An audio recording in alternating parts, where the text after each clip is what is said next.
para ahora, Cris? Buenos días, gracias por la invitación. Yo había, creo que hay dos temas importantes que han pasado o que están pasando en esta semana o en este mes, y el primero es esta conmemoración de los 19 años de la dolarización que pasamos justo en enero del año 2000, cuando el presidente Maguad anuncia el cambio de moneda, y me parece que eso involucra un poco más de análisis profundo sobre cuáles son los resultados de esta dolarización, ¿no? Y en segundo punto, estos nuevos datos que ya fueron publicados de las estadísticas cantonales, y esto creo que nos ayuda mucho, sobre todo para revisar cuáles son las perspectivas económicas de las candidaturas que tenemos localmente, ¿no? Entonces estos datos, aunque solo se han publicado hasta el 2017, ya es bastante avance de qué es lo que está pasando con nuestra economía, ¿no? Entonces ustedes me dirán por dónde empezamos. Hay una cosa importante que es para quienes van a ser candidatos, es conocer el panorama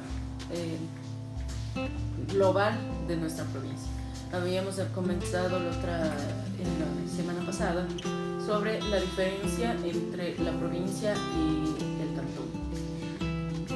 Sí, de hecho, la economía, lo que nos muestran los datos económicos del Banco Central del Ecuador es que la economía de Riobamba es diferente a la economía de los otros cantones de la provincia, ¿no? En el caso de Riobamba, el principal rubro de la economía local es la construcción, y se convirtió hasta el 2016 en el empuje de nuestra economía, ¿no? De hecho, esto también trajo de la mano actividades, por ejemplo, el tercer rubro que tenemos de la economía local es las actividades profesionales inmobiliarias, ¿no? Es decir, la construcción requería de todas estas oficinas inmobiliarias para poder desarrollar. Entonces hay una visión un poco compleja de lo que podría pasar en estos años, dado que la construcción se ha reducido de forma bastante sustancial. De hecho, solo hablando de Riobamba, el 2016 teníamos como rubro 393 millones, si no estoy mal acá, sí, 393 millones de dólares, pero para el 2017 este rubro baja casi 100 millones, ¿no? 295 millones, lo que quiere decir que el primer impulso que teníamos de la economía en Riobamba decayó de forma sustancial, y esto es evidente porque la construcción dependía mucho del gasto público, y si el gasto público se reduce, también reduce el bienestar de nuestro cantón, ¿no? Entonces, como primer punto ese, ¿no? Y segundo punto, entender cómo es la economía de los otros cantones. La economía, sobre todo de los principales cantones, todavía sigue siendo el punto central la agricultura, ¿no? Aunque también la agricultura ha disminuido sustancial por lo menos del 2016 al 2017. ¿Y por qué refiero a estos 2 años? Porque si ustedes recuerdan, a finales del 2016 hubo un gran impulso económico del gobierno para las elecciones, ¿no? Entonces esto generó una burbuja de qué es lo que realmente pasaba en el país. Esta burbuja reventó en el 2017, ¿no? Sin embargo, la mantiene como el principal rubro de nuestros cantones, del resto de cantones de la provincia, pero también aquí hay algo un poco que hay que tomarlo con mucho tino y con mucho análisis, ¿no? Porque el segundo rubro es la construcción, lo que quiere decir que si es que el rubro ha disminuido del 2016 al 2017, también nos plantea el problema, y no solo para Riobamba, sino para los otros cantones, de cómo damos impulso a la construcción o cómo reemplazamos esa inversión en este sector. Y no es tan fácil la respuesta, sobre todo viendo que nuestro sector productivo es un sector productivo muy, muy escaso, muy deficiente y muy cortito, ¿no? Muy pequeño. Por ejemplo, en el caso de Guano tenemos que después de la agricultura y la construcción, los otros sectores que son importantes es la administración pública y la enseñanza. Entonces, la administración pública, con todas las oficinas de los GATS parroquiales y demás, y la enseñanza también, sobre todo, un poco monopolizada en el sector público, ¿no? Entonces, si es que existe esta reducción del gasto público y de la inversión pública, vamos a tener también variaciones en estos rubros. Entonces, la dificultad o el desafío siempre es cómo vamos a reemplazar estos rubros, ¿no? Ahora bien, Cristian, ¿se tiene datos en lo que respecta en qué se destinan los recursos? No. Seguramente estos datos están en los propios municipales, ¿no? Y habría una tendencia general a gastar en vialidad. Por lo menos de la provincia es que el gasto se va al gasto corriente, ¿no? Eso, y eso lo sabemos ya desde hace algún tiempo, porque siempre existe esta controversia que el único cantón que realmente muestra un tipo de eficiencia en el gasto público es Guayaquil. El 15% del gasto público en Guayaquil se va en gasto corriente. Aparte de eso, lo que dice Lorito es importante, es decir, no se ha impulsado el desarrollo agropecuario en el sector rural, no se ha impulsado la creación de nuevas empresas.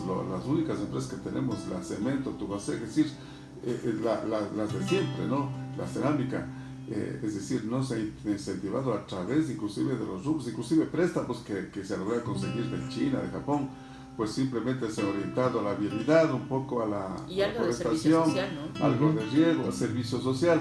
Entonces, pero esto realmente no contribuye a la generación de empleo, a la reactivación de la economía de la ciudad y sobre todo de la provincia. La pregunta, ¿qué hacer para generar inversión en el desarrollo agropecuario y también, como tú decías, inclusive para reemplazar, en caso de que tenga que reemplazarse este rubro importante que es la construcción? Claro, por lo menos 2 o 3 cosas que decir ahí, ¿no? Lo primero es esta facilidad para hacer negocios. Yo había mencionado, me parece que hace unas 2 semanas, que el Business Index, que es uno de los índices grandes que tenemos de cómo hacer negocios, muestra a Ecuador y obviamente todos los sectores ecuatorianos como un promedio de 4 a 6 meses para abrir un negocio legalmente, ¿no? Con todos los parámetros legales y todo lo que se necesita, y contrastado con otros países de América Latina, como por ejemplo Panamá se demora 2 días en abrir un negocio.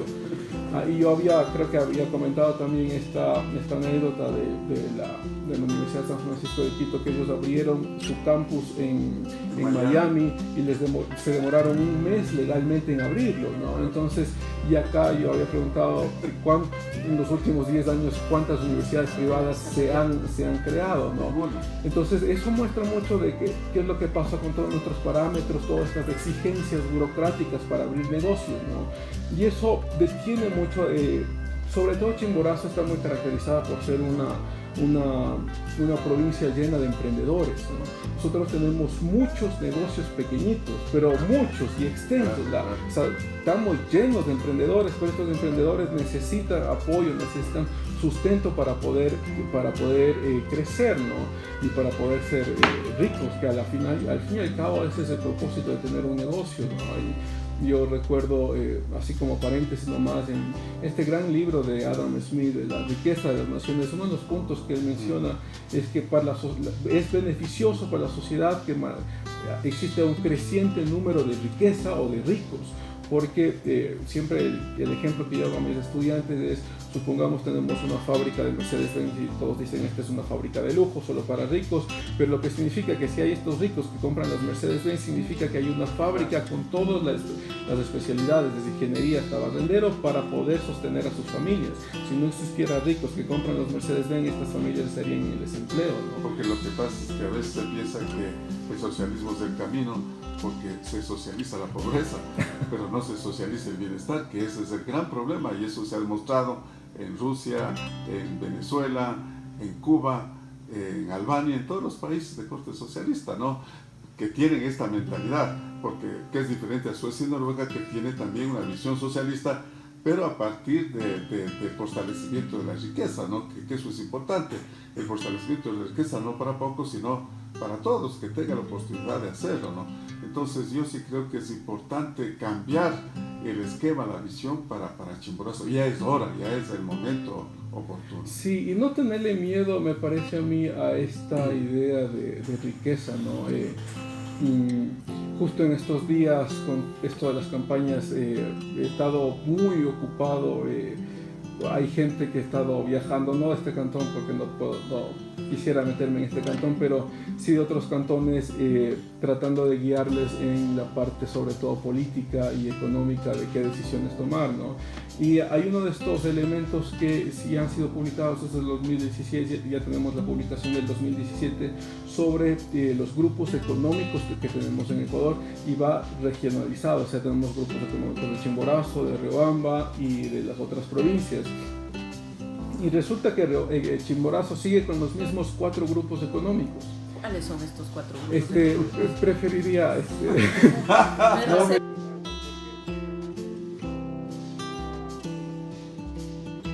La construcción, hay otros grupos en el sector petrolero. Yo tengo acá los datos. Voy a ser muy honesto, me retengo en mencionar los nombres, no porque no quisiera hacer, sino porque cierta prudencia en este sentido de atacar a la riqueza, ¿no? Porque la idea es lo contrario, la riqueza no es mala, la riqueza hay que generarla. No, de hecho, ¿no? por eso mismo, para ver a qué sector hay que apuntar desde el sector político. Para ver dónde invertimos. Claro.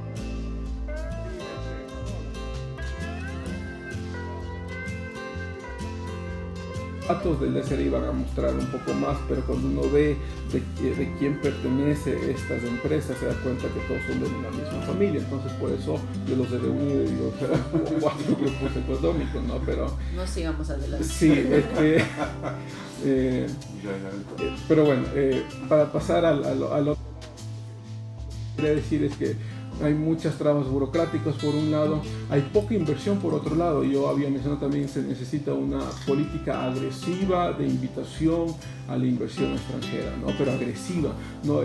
Y con esto de la dolarización no puede mantenerse localmente, el dinero tiene que fluir del exterior, y la única forma que puede fluir del exterior, yo lo he mencionado, al menos hay 4 caminos, ¿no? 4 flujos, diríamos, las exportaciones, las remesas, la deuda pública y la inversión extranjera, ¿no? De todas estas, las remesas no se puede topar mucho, no podemos pedir a nuestros migrantes trabajen el doble y mándenos el doble, ¿no? Ese es un rubro casi que se mantiene.